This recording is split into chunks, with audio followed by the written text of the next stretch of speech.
ရားတရားတန်ခါယရဏသုံးပါးလို့ဆိုတဲ့တရဏကိုကိုယ်ဝယ်စိကတ်တဲ့ဥပဒကဥပတိကမအမျိုးသားအမျိုးသမီးတရဏဂုံကိုယ်ဝယ်တဲ့အကျိုးကျေးဇူးဟာအလွန်ကြီးမားတယ်လို့ပြောတယ်။ဘာဖြစ်လို့တော့ဆိုလို့ရှိရင်မြတ်စွာဘုရားဟာတကယ်ကိုမှန်ကန်တဲ့တရားကိုဟောတယ်တရားကလည်းပဲတကယ်ကဲတင်နိုင်တယ်တန်ခါကလည်းပဲတကယ်အာယုပြုလို့ရှိရင်အကျိုးကျေးဇူးတွေဖြစ်ပေါ်စေနိုင်တယ်။ဒါကြောင့်မို့လို့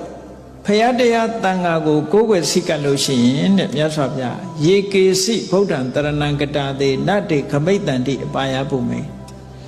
အပေမကြဘူးလို့ကိုဟောထားတယ်နော်တရဏဂုံတည်ရဲ့နဲ့တရဏဂုံစိကတ်တဲ့ပုဂ္ဂိုလ်ဟာအပေမကြဘူးဆိုတီယိုနိုင်ငံမှာဖြစ်ခဲ့တဲ့ဝတ္ထုလေးတစ်ခုကိုကြည့်တီယိုနိုင်ငံမှာ